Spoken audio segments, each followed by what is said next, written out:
Welcome to RHI Sociable City Interviews, where we meet with global thought leaders on nightlife and the social economy. Today we are here with Gerry Farrell, Director of Operations for Dublin Town, one of the largest business improvement districts in Europe. Hey, Gerry, great to see you again. Hi, Jim. How's it going? Good, good. This has certainly been a crazy period of time, huh? It's almost as there's a vacuum in the back of us that you don't know what was in there, you know? Absolutely. And especially considering the projects we've been working on, it's been hugely difficult, I think, probably for the hospitality sector more than almost any other sector of business. So we've had to kind of adapt very quickly and think on our feet to kind of meet the challenges we've been posed with. Yeah, that's what I'm really interested in talking about, because I know when we left you, we had completed a project, a number of stakeholders engaged, there were a number of recommendations, and I know particularly just the changes in the downtown area and kind of the changes in the real estate market, the introduction of the high-tech industry, the rising cost of housing, challenges with transportation. So these were all things that were happening pre-COVID. But how has COVID impacted your nighttime social economy? And since that time when we were there? Well, it was obviously very detrimental. Just for context, because I know you'll probably be sharing this with people from various different countries and backgrounds, Ireland had a fairly strictly controlled, especially in 2020, strictly controlled kind of a period of lockdown, probably a bit longer than you would have had in the United States or in some other countries. So for a lot, our hospitality industry was pretty much closed. There were some interesting results of that, because when things began very slowly to reopen, and it was done on a sector by sector basis, so some retail was reopened and so on. And hospitality businesses were generally among the last to open, or when they did open, they were the sectors with the greatest amount of restrictions on them. So there were challenges. So you could sell, for example, alcohol for consumption off-site of the premises. So obviously we would call them off licenses. You'd say liquor stores in the States. So you can buy, a 6-pack of beer to bring to your house and have a house party. So there was kind of a situation where a lot of people were socializing in each other's houses, even though under the COVID regulations they probably shouldn't have been.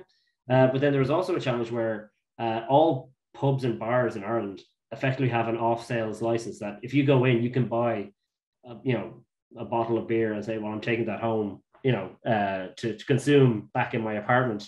And the laws basically say any closed container. So we had a very strange situation where some, now not all, and in fact probably a small minority, but some bars were doing takeaway drinks. So you get a pint of Guinness and would have a plastic cap on it, but you would take that off and then drink it in the street. Now,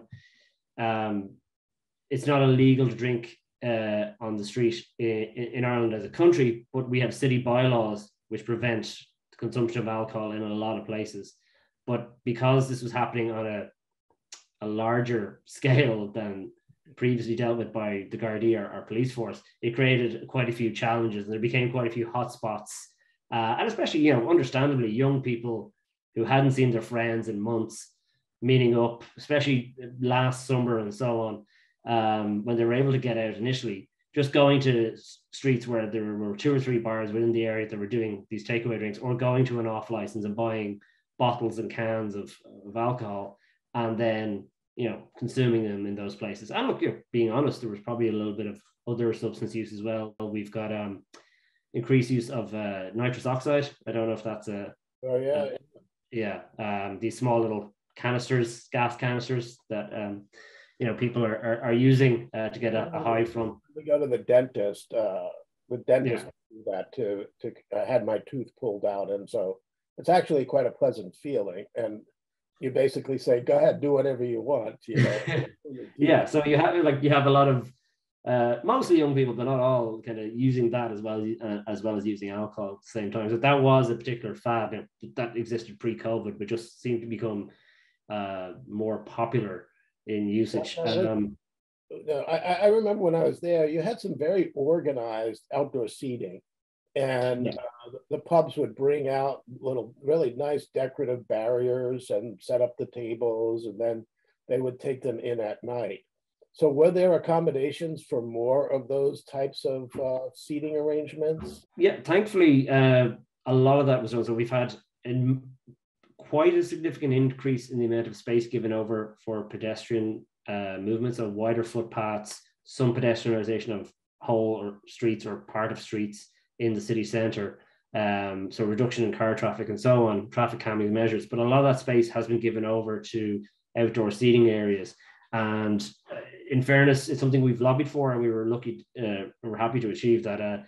The city council has waived all fees for outdoor seating, which was a bit of a barrier, and it's a significant cost pre-COVID. They've waived all outdoor seating fees until 2023 at the earliest. So they're extending it even longer than what it.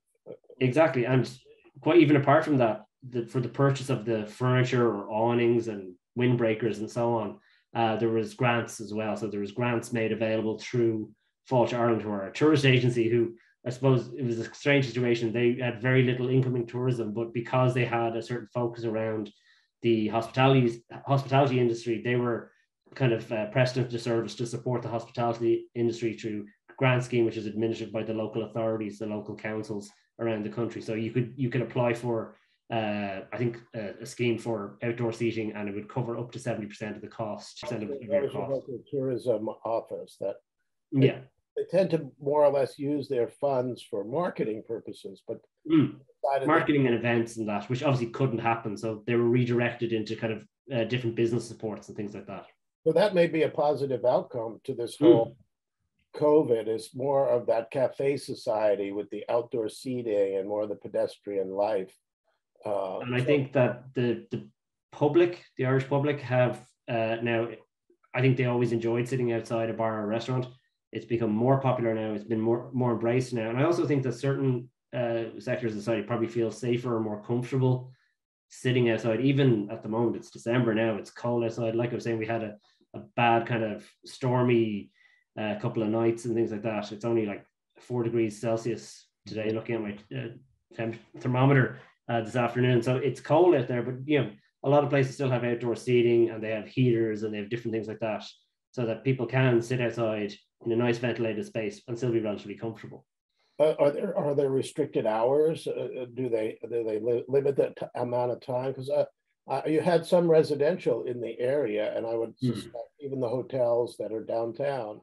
The outdoor seating, does have some restrictions. I think while the fees have been waived, there is still a kind of a licensing structure, and off the top of my head, in most locations it's 10 p.m. that they have to, because of residential and hotel use, as you say. At the moment, it's fluctuated a lot as different restrictions have come and gone. But at the moment, nowhere can open later than midnight. We had a situation a few weeks back where the late night economy was back to an extent. Nightclubs were back open. Music and events and concert venues were back open at full capacity. But very recently, in the last week or two, they've brought in new restrictions because of an increase in number of cases. So it's now restricted events to 50% of capacity, and there's kind of a flat midnight closing terminal hour at the moment. So some of the stuff we worked on about sequential closing and later opening hasn't really had a chance to be properly experimented with or trialed because of COVID, but it is something, as we discussed in kind of the legislative review that's being done by government and is being looked at through the different kind of nighttime task force and so on, and by our purple flag groups, that it is something that is being looked at, and I think will come to pass. There will be some form of later licensing allowed, and hopefully in a more streamlined and modern piece of legislation and legislative instruments. When I was there, one of the issues that we were discussing was the loss of some of these more historic, large occupancy music venues because of the value of the real estate. They were being kind of pushed out, and they were losing that place for the young adult. And we mentioned also previous to this recording, the whole dance club phenomenon that was in Ireland. Can you give a little bit of history of that and where that's Sure. at as well? But also, you know, that whole sector of the industry, the large occupancy, DJ-driven clubs, were being challenged because of rising real estate values and shifts in the economy.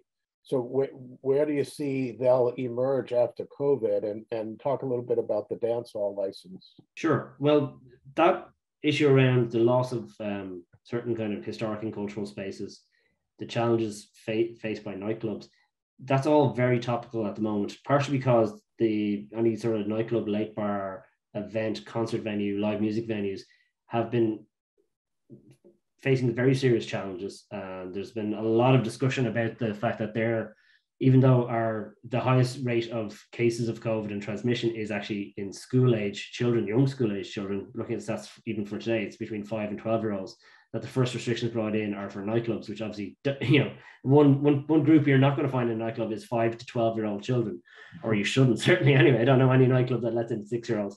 But the people within the industry become more vocal, and actually there's been a few kind of cause de celebre kind of movements where one very historic venue, it's a pub, which actually sadly we didn't get to visit during your time here. It's called the Cobblestone, which is just down near Smithfield. It's a very famous old pub. It's famous because it is a live music venue. It's very famous associated with the Irish traditional music scene. And there was going to be a redevelopment where this 4-story Georgian building, so that's from the 1700s, was going to be part demolished and then built over by a 9 or 10-story hotel.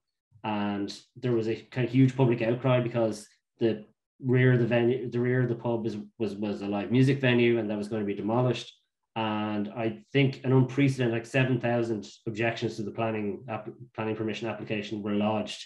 The city council rejected the planning application because it said this is a cultural asset. It has to be protected. If you are going to develop around this site, you have to protect that area because of its value as a cultural institution, a live music venue, and so on. And that's not the only one. That was probably the most prominent one, but there's several other developments that are kind of generating a lot of popular interest and popular engagement and popular support.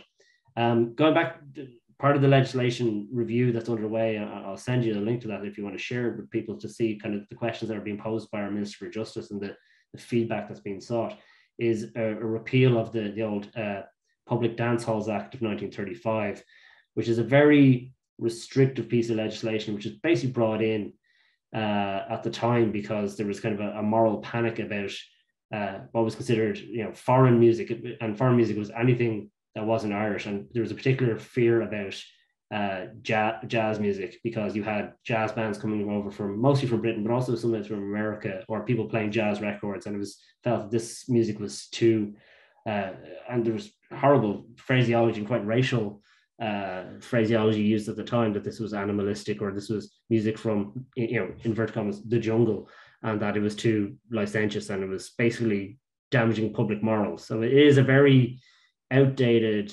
conservative, reactionary piece of legislation. But we've never really had a proper definition of what a nightclub is. We never had proper legislation dealing with nightclubs. It's basically nightclubs are bars that effectively have late licenses, and you have a separate license for dancing and things like that. And a lot of this legislation is 70, 80, 90 years old and needs to be modernized. So it's one of the things that's being looked at by our Minister for Justice.